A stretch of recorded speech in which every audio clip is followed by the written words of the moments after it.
All right, Susan here on my channel, Social UX POV, covering the topic of what we'll call UX, let's say visual design, maybe a little bit of usability, accessibility, kind of crossover, but I have to put it under a category, so I'm going to put it under visual design. Two blogs again that came up this week, which I would consider to be UX fails, big time. One with respect to Snapchat, and the other with respect to Google. The blog headline for the Snapchat fiasco is Snapchat's new update triggers revolt by millions of teens. And that's a big UX fail, hashtag fail.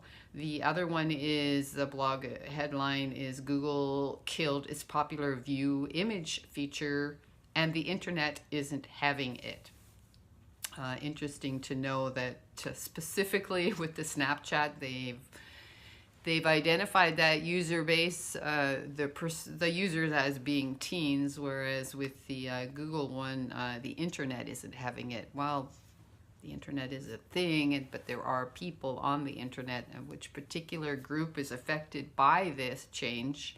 I think it's the creatives from reading through this.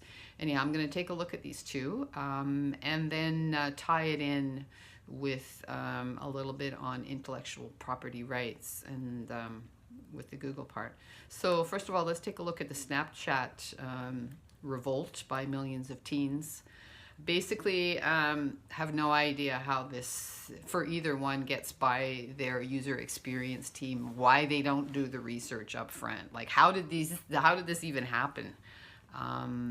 With the Snapchat, basically what happened is they rolled out the biggest redesign. So, the visual, obviously, being a big deal. They split, basically, the app into two sections. Consolidating the friend content on the left side and the media content on the right, and installing a slew of other design changes. Their users are outraged and trying to get the old version back. Hey, you not only didn't research this, you didn't test it? Wow. Okay, so you know better than your users. Typical position. So there was actually a petition started by these users, these teens who went to change.org and started a petition called Remove the New Snapchat Update. Again, user research is your friend. Testing again and again. Okay, and they got 600,000 signatures, which I don't know what their user base is, but that's a significant amount, I'm sure. So it says with the release of the new Snapchat update, many users have found that it has not made the app easier to use, fundamental user experience, ease of use, but it has in fact made many features more difficult. So is this feature creep? Is this featureitis?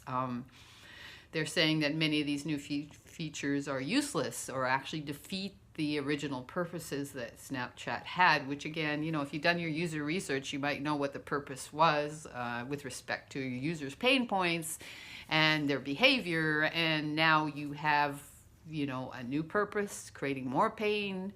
Not sure where Snapchat is on the UX. I didn't do that research. I'm just going to basically compare these two UX fails just on the surface, didn't dig down. But a 17-year-old in San Carlos told the Daily Beast that it's the most disliked update since the beginning of Snapchat. I've been using it considerably less, and I'm actually seriously considering deleting my app. So, wow.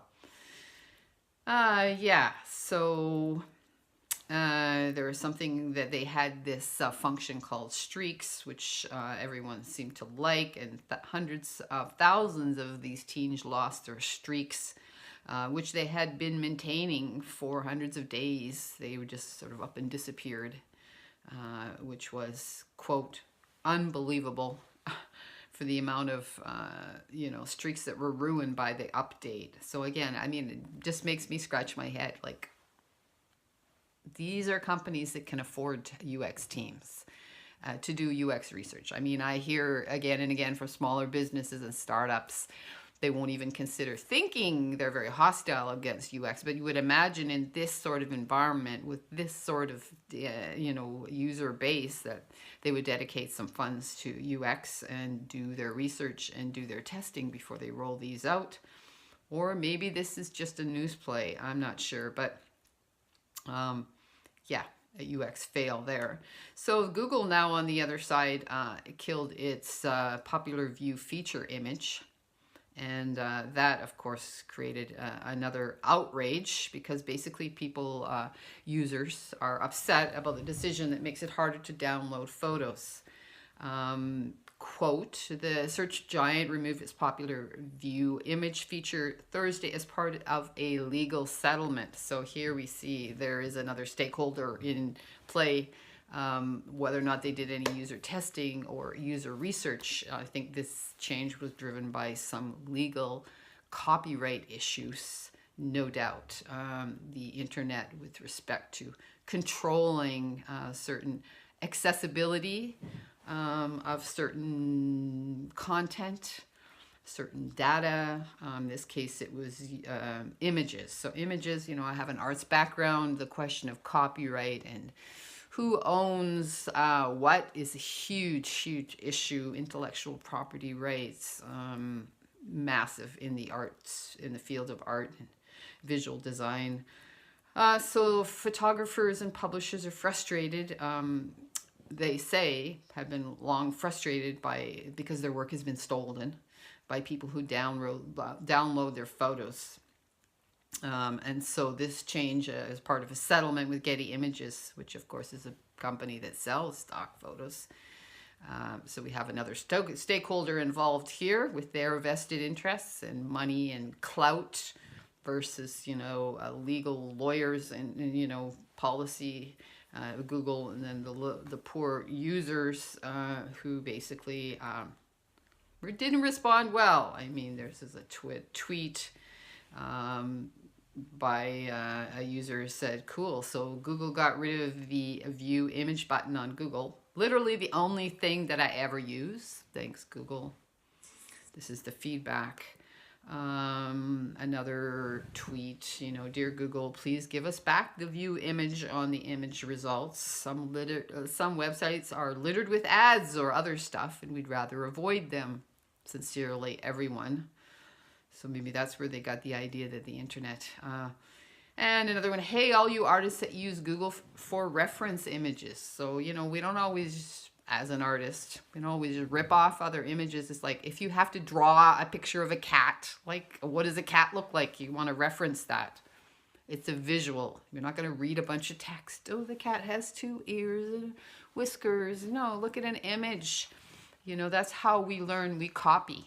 I remember going to a gallery as a youth and copying. That's how we learned about the old masters would compose a picture, right? Composition. So we're talking about the arrangement of information, the architecture of the painting. We would actually copy it. And I remember going to museums as a youth and copying, literally, all the ones that I was intrigued by. And then one day, I don't know how many years or decades later, I went to a museum and it was forbidden. It was forbidden. You're not allowed to copy. I was infuriated. I could not believe it. That is how you learn. You look at it. Anyhow, so this is like a minor thing. You can't reference a picture of a cat anymore because, hey, who cares if you know what a cat looks like? So that, particular feedback was coming. This is going to make research such a pain. True. Yeah, accessibility issue there.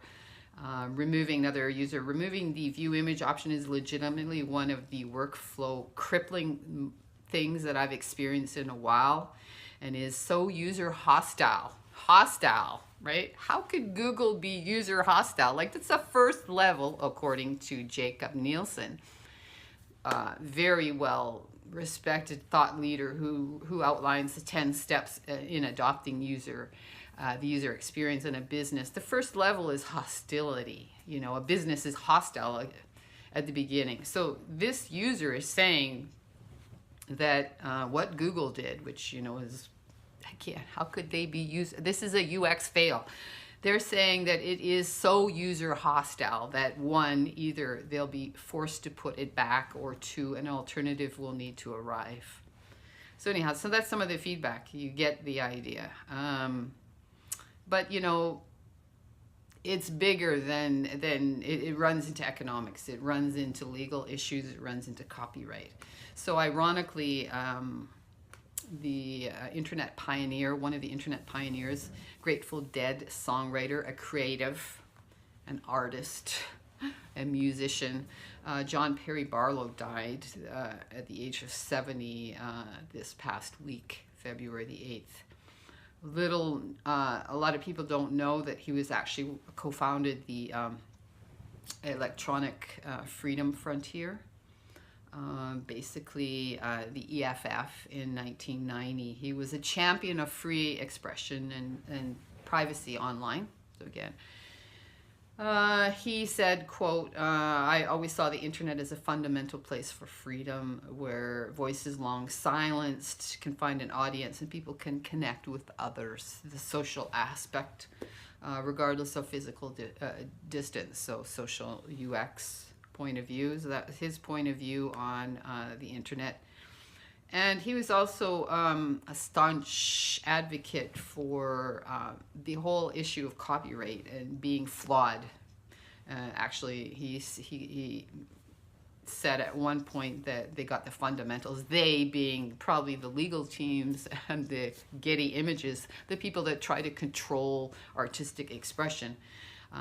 He said at some conference, why they got it wrong. He said, quote, I may be one of the few people in this room who actually makes his living personally by creating what these gentlemen, lawyers, you know, executives, and are pleased to call intellectual property. I don't regard my expression as a form of property. Property is something that can be taken from me. If I don't have it, somebody else does. And he says expression is not like that.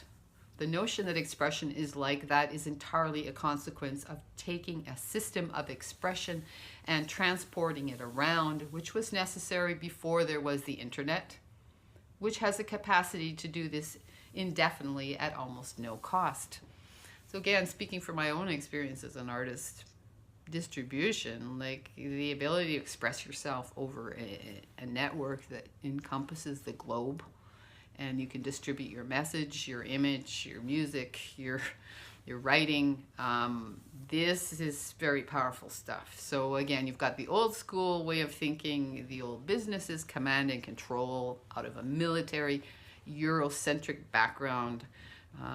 Again, the media, looking at media, the control of media, the nature of media, the printed word, actually, again with McLuhan reference, the printed word was used to control armies, and the printed word was pretty powerful in all the legal documents that have tied up so many different aspects of our culture, including treaties here in Western Canada.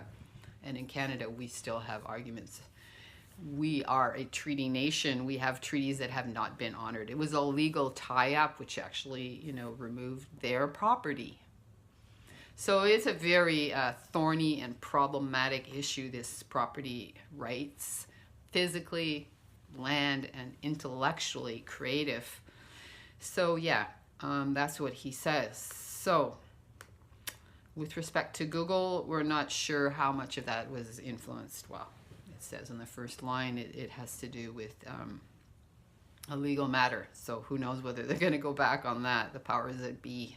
With Snapchat, still it's a UX fail, because Google was one of the first to put said they're user-centric. They care about their users and the customers.